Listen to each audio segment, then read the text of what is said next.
Et salut à tous, c'est Captain. Aujourd'hui je vous retrouve pour une nouvelle vidéo consacrée au DC Extended Universe, mais plus particulièrement la comparaison entre le DC Extended Universe et le DC TV, donc l'univers télévisuel de DC, et la comparaison, enfin pas vraiment la comparaison entre les deux, mais plus une vidéo sur, je vous propose une vidéo sur pourquoi à mon sens les deux univers ont besoin l'un de l'autre pour exister.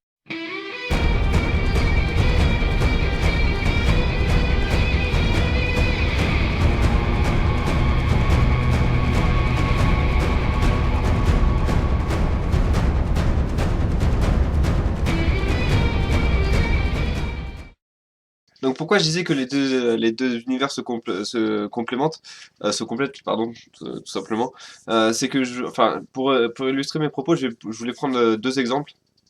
Le premier, ça concerne la famille Super, donc Supergirl et Superman, parce que on peut voir donc forcément qu'entre le DC Extended Universe, donc l'univers des films et l'univers des séries télé, le ton enfin, est très différent parce que forcément c'est pas le même public. Déjà, le film peut avoir un public plus âgé, parce qu'il faut payer pour y aller, donc forcément, c'est pas des petits qui peuvent voilà, juste allumer la télé, qui peuvent regarder le truc, qui peuvent regarder l'œuvre.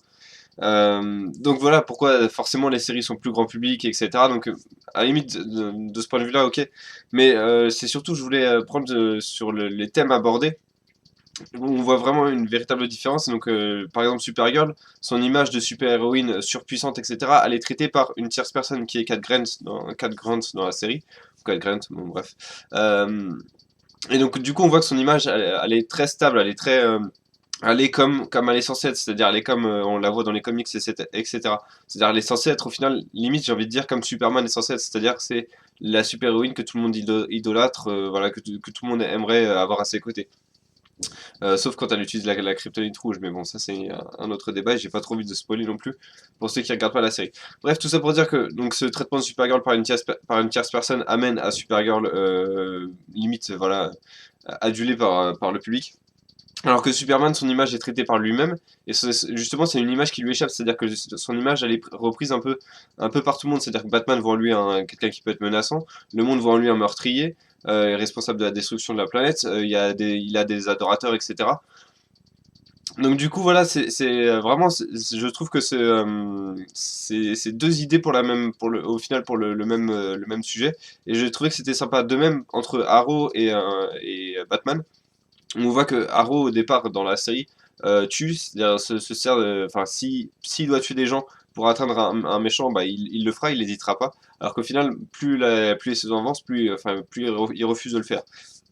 Ce qui est l'inverse de Batman dans le DC Extended Universe, parce qu'on peut se dire que une fois que Robin est mort, apparemment c'était 10 ans avant Batman v Superman, peut-être que cette loi qu'il s'était fixée lui-même a volé en éclats.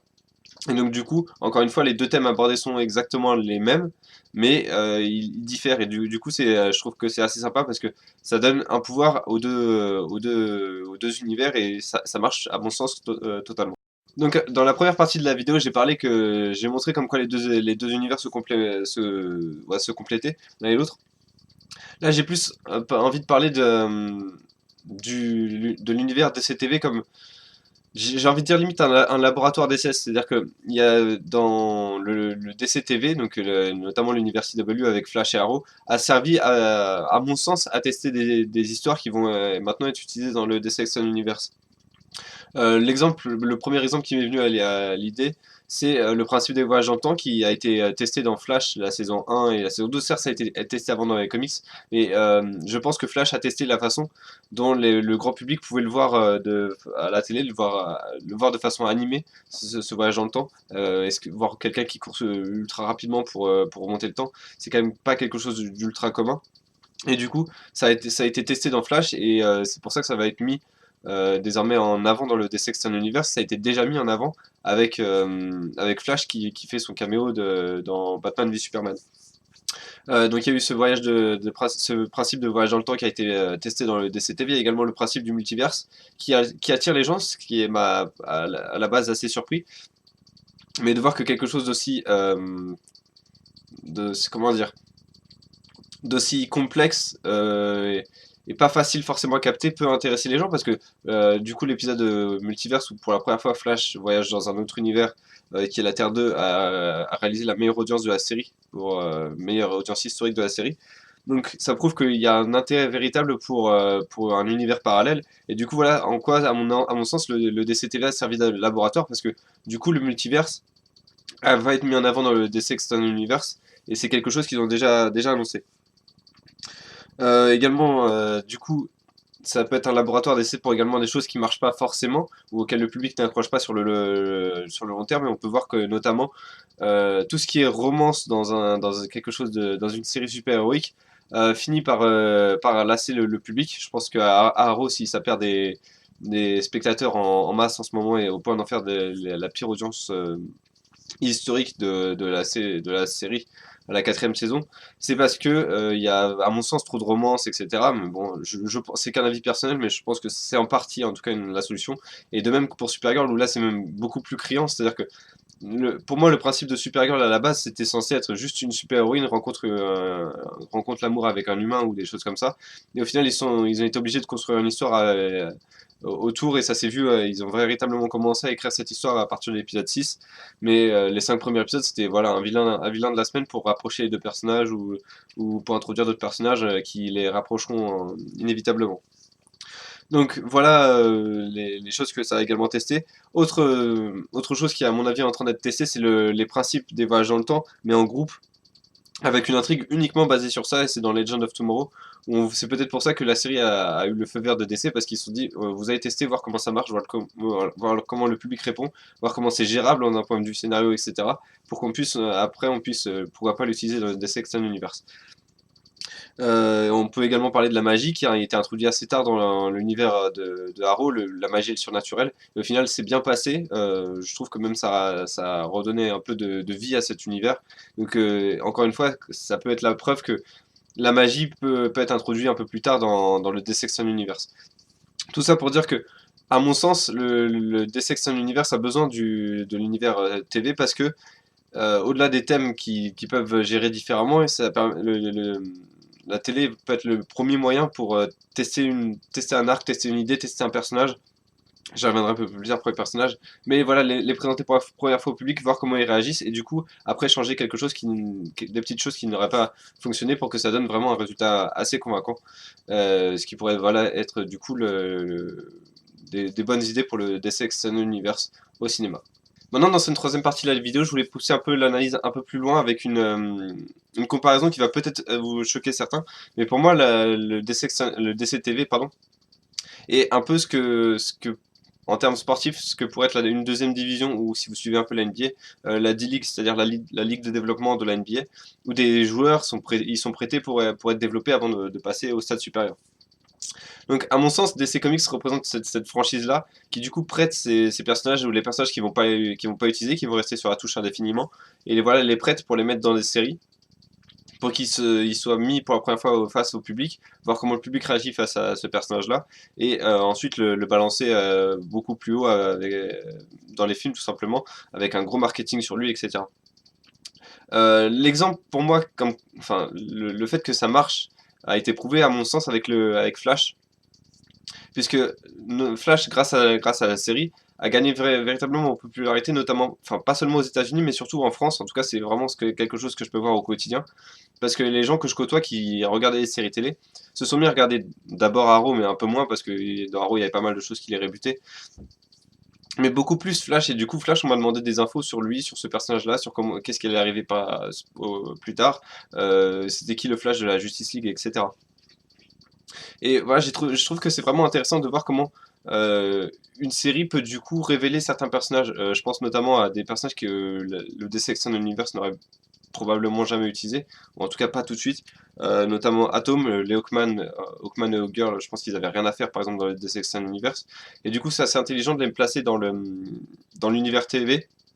Parce que du coup, ça va encore une fois les placer devant le grand public, voir comment ils ont évolué, comment ces personnages ont évolué, est-ce qu'ils sont adaptés au temps moderne, ou est-ce qu'il faut les faire évoluer? Est-ce qu'il faut faire évoluer je sais pas, la vie où ils sont, leur emploi civil ou des choses comme ça. C'est vraiment des choses voilà, encore une fois, ça- du coup, le DCTV dans ces cas-là peut vraiment servir de laboratoire où du coup ces personnages peuvent être utilisés, peuvent être voilà, sur lesquels on peut réaliser des expériences.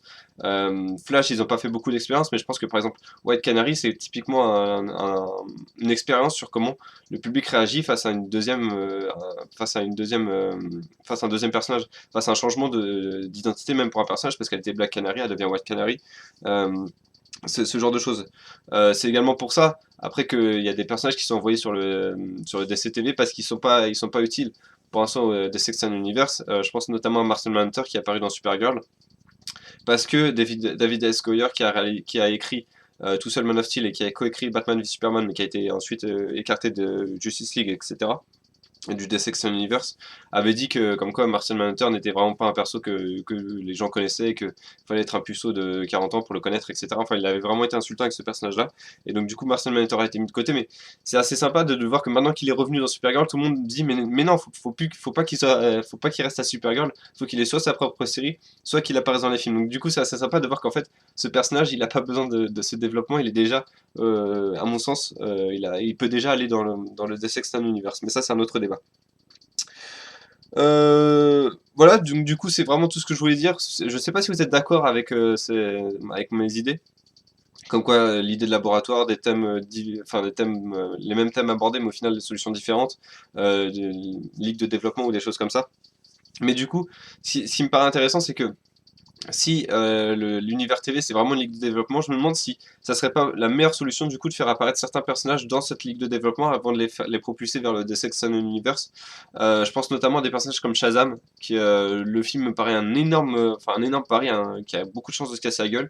Est-ce que ça serait pas plus logique d'en faire, je sais pas, une petite série de une ou deux saisons avec, en plus ça pourrait marcher avec le Shazam petit du coup enfin voilà, que ce soit même en dessin animé à mon avis ça peut voilà, ça peut accrocher certaines personnes, ou en live action ça pourrait également à mon avis marcher avec une série comme si sur une chaîne comme CW, pourquoi pas CBS également, ou voilà, ce genre de choses.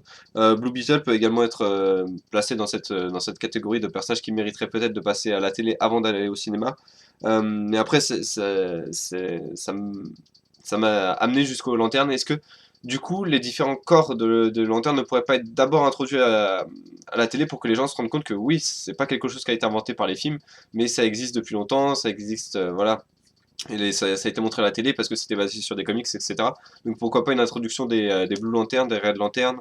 Ouais, après, pourquoi pas, enfin, ça allait loin, mais Indigo, les lanternes également les Starfire, putain, je vais y arriver. Enfin voilà, beaucoup de personnages. Et quitte à introduire des lanternes également, pourquoi pas introduire d'autres Green Lanterns que Hal Jordan et John Stewart, notamment mon lanterne préféré, qui pourrait être qui est Kyle Rayner, ou Guy Gardner, je vais le dire en anglais quand même, ça passe mieux. Enfin voilà, tous ces personnages-là mériteraient à mon avis de faire une petite pige en développement ligue, quoi, en ligue de développement, avant voilà, de faire le grand saut pour voir comment le public réagit à ces personnages, ou est-ce que justement ces personnages n'intéressent tout simplement pas à la télé, donc il n'y a aucune chance qu'ils intéressent en film. Voilà, c'est tout ce que je voulais dire pour cette vidéo. J'espère que vous avez bien suivi tout ce que je voulais dire. J'espère que j'ai pas été trop confus. Si vous avez des suggestions ou des critiques à faire sur cette vidéo, n'hésitez pas. Si vous avez également des personnages que vous pensez, enfin, pour lesquels vous pensez nécessaire de passer à la télé avant d'aller au cinéma, n'hésitez pas à le dire dans les commentaires. Je serais ravi d'en discuter avec vous. Moi, je vous donne rendez-vous demain pour la critique de Legend of Tomorrow, donc l'épisode 9, justement. Euh, Avec Ra's al Ghul, Talia également, je crois. Et puis bah sinon je ferai une autre vidéo sur le Deus Ex Universe post Batman v Superman. Cette fois-ci ça sera centré sur les possibilités d'ennemis pour Man of Steel 2. Voilà, je vous remercie d'avoir regardé encore une fois cette vidéo et je vous dis à bientôt.